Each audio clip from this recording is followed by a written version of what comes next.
yang harus diperhatikan. Kadang-kadang belakangan salah penerapannya lagi.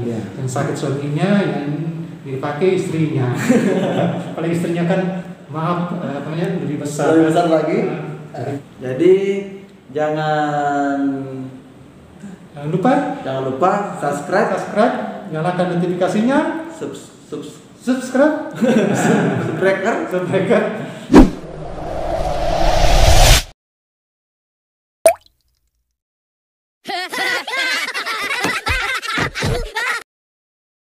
Ya, assalamualaikum warahmatullahi wabarakatuh. Hai sahabat sehat, ketemu lagi di channel Yin Yang Indonesia edisi podcast Gogos Gosip Kesehatan. Terima kasih buat sahabat sehat yang kembali berkunjung di channel kami. Buat Anda yang belum subscribe, silakan tekan tombol merah di bawah karena subscribe itu gratis. Dengan menyalakan notifikasi Anda akan mendapatkan pemberitahuan tentang video-video bermanfaat yang akan kami upload secara teratur. Pada edisi kali ini, sahabat sehat, kita kedatangan tamu spesial. Hari ini merupakan edisi podcast yang keempat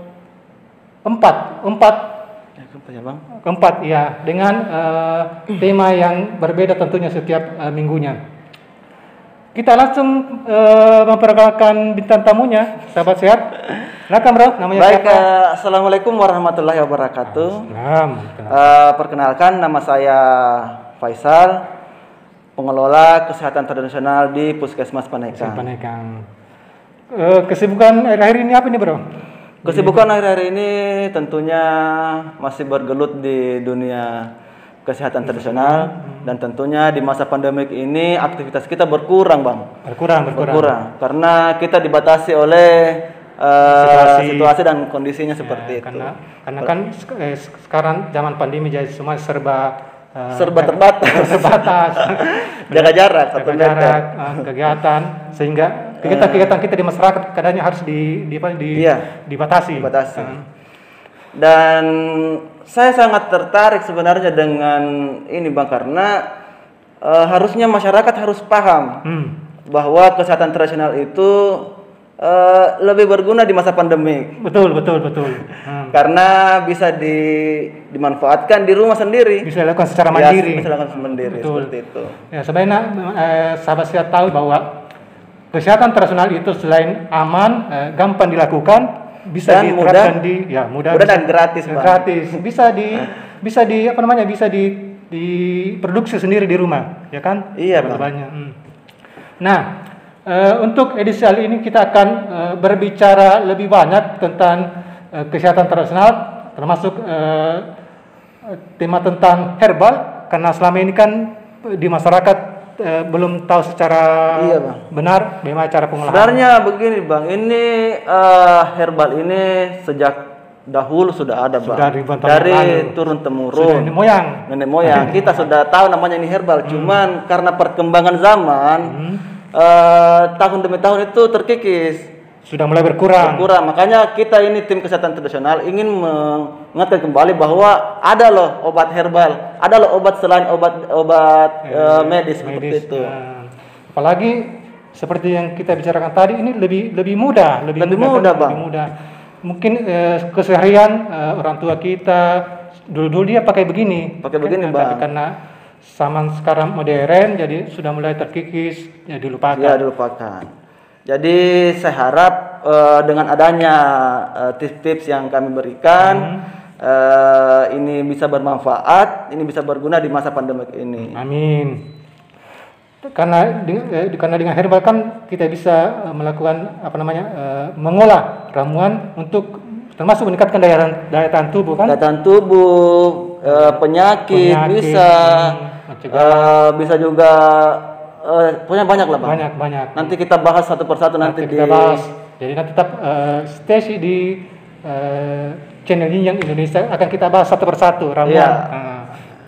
Tapi edisi kali ini, untuk podcast kali ini kita akan berbicara tentang bagaimana cara mengolah, mulai dari alat, bahan dan teknik pengolahan herbal yang benar. Karena selama ini kan masyarakat masih mengolah apa adanya, ya kan?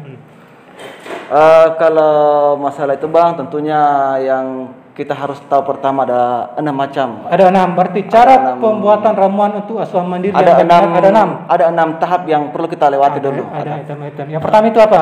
Higienis sanitasi itu Bang. Pertama itu sanitasi. Tentunya perlengkapan diri lah. Perlengkapan diri. Perlengkapan diri baik dari kos tangan, baik dari kebersihan diri. Termasuk celemek. Celemek Bang. Ruangan yang juga harus steril. Termasuk juga kacamata. Kacamata. Kan ada berapa herbal yang apa namanya?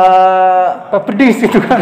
Pedis. Iya Bang. Pedis kan, makanya dengan adanya pelindung diri, kita akan terhindar dari hal-hal yang tidak kita inginkan. Iya, karena itu. saya biasa lihat di TV itu ngula bawang sampai menangis karena ada tagasan. Jadi yang pertama tadi itu ini higienis sanitasi. Yang kedua tentunya penyiapan bahan baku. Penyiapan bahan baku. Apa-apa yang harus diperhatikan dalam penyiapan bahan baku itu? Tentunya ada 2 Bang yang perlu diperhatikan. Tentunya yang bagus dan yang tidak bagus. Yang bagus itu contohnya seperti apa? Yang bagus contohnya Bang seperti berwarna merah cerah. Buat tidak keriput. Termasuk juga yang sudah tua, yang telah tua dan sempurna masak. Sudah matang. Dan yang tidak bagus itu Bang, biasanya sih yang harus diperhatikan betul-betul ini, terkadang itu ada daun yang sudah retak. Sudah bolong termakan hama, dan ada juga yang memang sudah layu masih kita pakai. Itu yang perlu diperhatikan. Yang harus kita pilih itu daun yang masih segar, daun ya kan? masih segar. Termasuk segarnya itu dalam hal segar daunnya, segar bunganya, kulit umbinya, ya kan? Umbinya seperti itu Bang. Jangan pilih yang tidak yang warnanya sudah berubah atau sudah mulai keriput. Ya, Oke Bro, seperti kita tadi sudah bahas, yang pertama itu adalah higienis sanitasi, yang kedua adalah penyiapan bahan baku, yang ketiga itu apa yang harus kita perhatikan? Yang ketiga Bang, tentunya persiapan alat. Penyiapan alatnya. Penyiapan alatnya. Kita akan gunakan. Apa yang harus kita perhatikan di alatnya itu? Yang harus kita perhatikan, alat yang kita harus gunakan tentunya tidak berbahan aluminium atau aluminium tidak boleh. Tembaga tidak boleh. Termasuk plastik ya? Plastik tidak boleh. Karena apa alasannya kenapa? Karena ini akan merusak herbal tersebut. Akan ada apa namanya? Ada zat toksin yang bisa meracuni ini bahan herbalnya. Dari yang berasal dari alatnya tadi. Seperti itu Bang. Berarti yang selain alat yang tidak boleh digunakan adalah plastik, tembaga dan aluminium. Alat apa yang aman? Alat yang aman Bang, yang terbuat dari apa lagi namanya ini? Yang terbuat dari tanah liat itu. Liat. Yang bilang orang itu apa namanya ini? Dapo kalau bahasa busnya dapo. Yang kedua berbahan stainless. Termasuk juga alat yang aman. 3 kaca juga. Yang terbuat dari kayu. Biasanya kan juga. kayu. Bagus juga itu Bang. Termasuk juga kaca.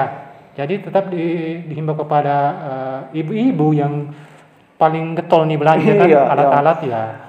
Mending pakai stainless Bu. Mendingan langsung beli stainless. Lebih aman. Apalagi kalau kita mau buat ramuan di rumah, tentunya lebih aman lagi. Selain bisa untuk masak herbal, tentu juga bisa masak masakan sehari-hari. Iya. Lebih aman. Lebih aman karena zat-zat yang akan keluar dari bahan tersebut tentunya lebih sehat. Jadi kita pakai alat itu bukan saja untuk herbalnya, tapi untuk keperluan sehari-hari juga. Dan tentunya Bang untuk kesehatan kita sendiri Bang. Yang sampai kita anggapannya penonton itu khusus untuk herbal pakai kaca, tapi kehidupan sehari-hari tetap pakai aluminium kan sama. Jadi tetap harus menyeluruh kan.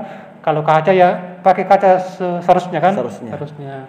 Karena di masakan sayur kan juga termasuk sebenarnya herbal itu kan alami. Itu yang 3 Bro, kan 3 yang harus diperhatikan. Kita masuk ke poin 4, apa yang harus diperhatikan dalam penyiapan? Di poin keempat tentunya hal-hal yang harus kita perhatikan adalah cara pembuatan. Cara pembuatannya ini sangat penting, ini vitalnya kan. Iya. Kalau sini bagus seperti akan bagus ini herbalnya. Cara pembuatan yang perlu kita harus perhatikan. Apa-apa yang harus diperhatikan itu, Bro? Jika kita merebus, tentunya kita harus menggunakan api-api yang kecil. Api yang Karena api jangan kecil. sampai terlalu banyak penguapan, Bang. Kalau apinya itu terlalu besar, sehingga Karena kadang ada, saya pernah baca katanya kalau ada zat-zat tertentu di herbal yang kalau kena terlalu panas bisanya menguap. iya menguap, zatnya. hilang zatnya. Jadi api yang kecil saja, kan? Dan yang kedua itu, Bang, harus menggunakan alat-alat yang bersih. Alat yang bersih. Tetap kita kembali ke poin tadi, satu tadi. Poin pertama dah. Hygienes-nya, kan? Ya, kita menggunakan alat yang bersih. Selanjutnya, Bro, yang ketiga. Yang ketiga, tentunya ini yang perlu kita perhatikan, Bang. Karena biasanya dalam merebus suatu herbal itu biasanya kan kita takarannya 2 gelas.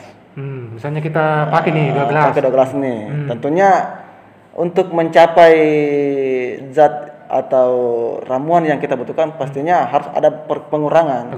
Pengurangan. Jadi standarnya dari yang 2 gelas itu Dari harus menjadi 2 gelas itu harus menjadi 1 gelas. Oh, berarti harus ada pengurangan setengah. Setengah lah. Jadi kalau 4 kembali ke 2, kalau 1 jadi setengah. Setengah. Jadi itu intinya sahabat Itu, sehat. itu sesuai dengan resep ya, jangan asal pengurangan lah. Jangan sampai habis. Jadi tetap diperhatikan jika Dengan resep. saat bahan baku pertama kalinya kita menggunakan air 2 gelas, kita sisakan 1 gelas, ya kan, supaya itu kandungannya sesuai dengan dosis. Selanjutnya, Bro, yang harus diperhatikan dalam pembuatannya itu. Pilih jenis tanaman yang sesuai dengan resep. Biasanya kan kita sudah kasih resepnya seperti ini, seperti ini. Tentunya haruslah seperti itu. Jangan sampai. Jadi tambah-tambah lagi. Iya, betul lah, Bang. Selanjutnya, Pada saat menggunakan bahan haruslah dicermati komposisi. Karena jangan sampai yang kita harus perhatikan itu adalah takarannya seperti itu. Jangan sampai kita menggunakan 1 genggam, dia pakai 2 genggam. Iya, biasa sama kan? biasa berlebihan ataupun kurang. Seperti itu yang kita harus. Misalnya kita pakai misalnya jahe satu jempol, satu ibu jari, tangan, ternyata dia pakai 1 kepala, kan tidak sama.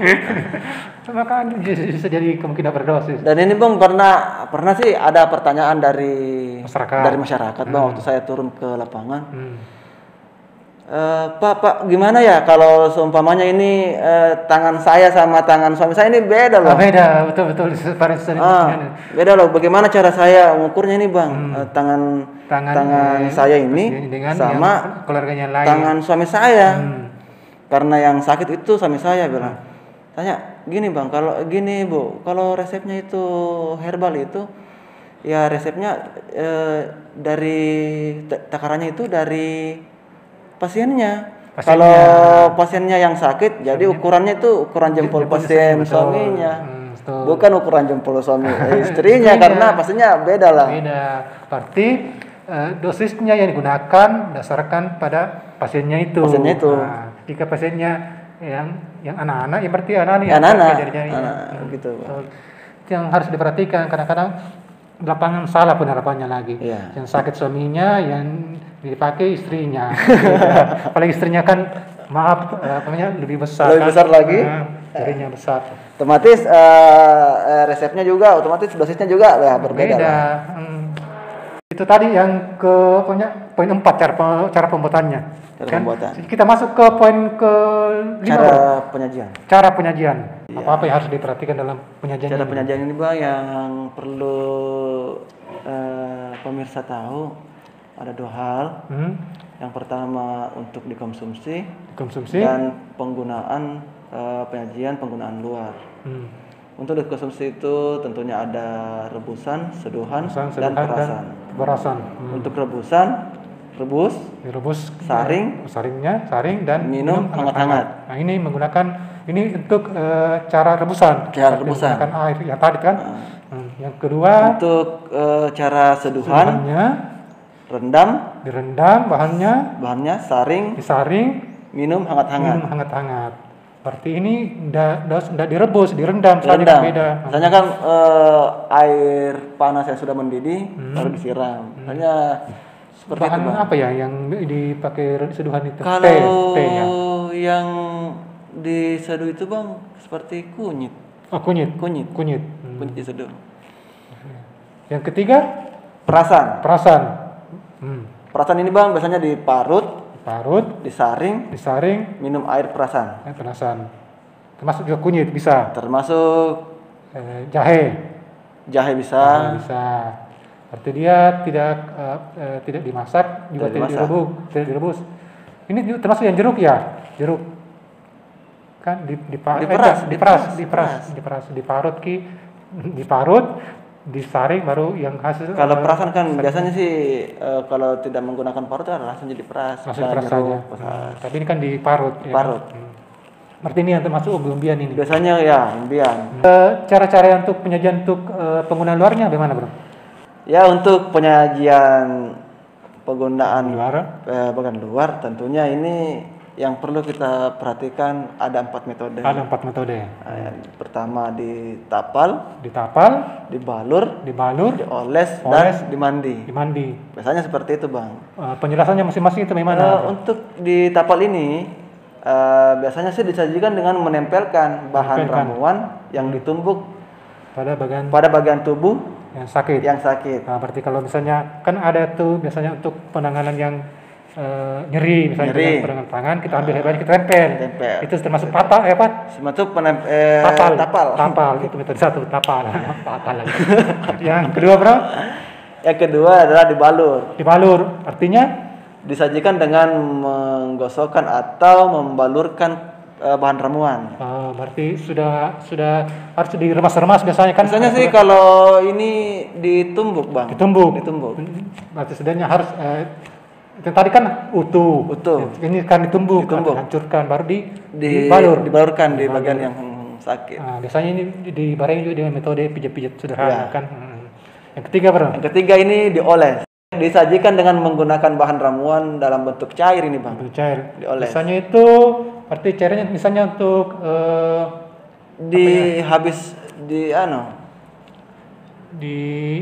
sudah dibentuk cair, sudah diolah. Berarti diolah bisa dalam bentuk direbus atau diminyakkan. Berarti ada cairannya baru kita berkekau yang sakit. Yang keempat dimandi ini tentunya dilakukan dengan menyiramkan di bagian tubuh telah misalkan ada ramuan yang sudah direbus.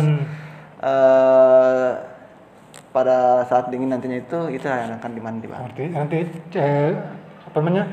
ramuan herbalnya dicampur dengan air mandi. Dengan air mandi itu yang dicampur baru kita pakai mandi. Biasanya itu untuk metode untuk keluhan penyakit gatal-gatal biasanya. Ya, biasanya sih gatal-gatal seperti itu, Bang. Gatal. Yang ada sih beberapa caranya itu, Bang. Kalau dimandi sesuai dengan penyakitnya, kadang direbus, baru ditunggu dingin baru mandi. Ada khusus dicampur, sudah dikucek-kucek di situ baru dimandi. Campur dengan air mandinya baru diguyur. Terkadang juga saya pernah dimandi begini, Bang, tapi keluhan apa itu? Keluhannya belum nikah.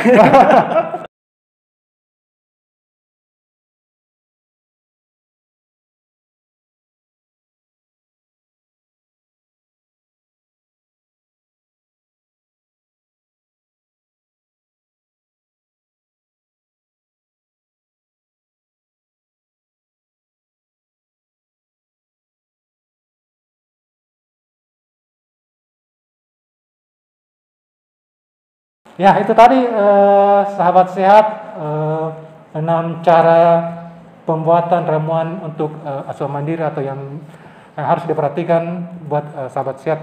Yang metode yang benarnya itu bagaimana cara penggunaan kestrat di rumah. Ada 6 metode, ada 6 hal yang harus kita perhatikan tadi.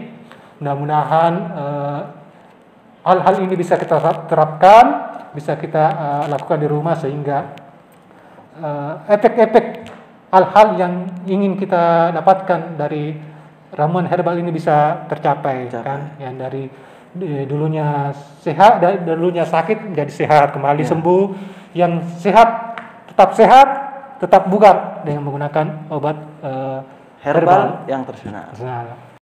Jika ada saran, kritikan yang membangun atau ada pertanyaan, boleh sahabat sehat tinggalkan komentar di bawah.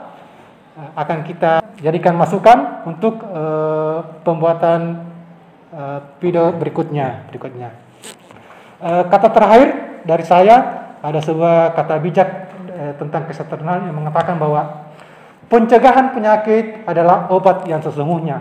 Hal ini dipopulerkan oleh Dr. Shigeo Haruyama, seorang pakar kesehatan tradisional dari Jepang. Oke, terima kasih bro telah hadir di podcast Yin Yang Indonesia. Semoga saja di kesempatan berikutnya kembali bisa datang kembali insya Allah. Untuk membahas lebih terperinci tentang hal-hal atau penyakit yang bisa kita tanggulangi dengan obat herbal. Jadi video berikutnya teman-teman sahabat sehat, kita akan langsung masuk ke praktik cara pembuatannya.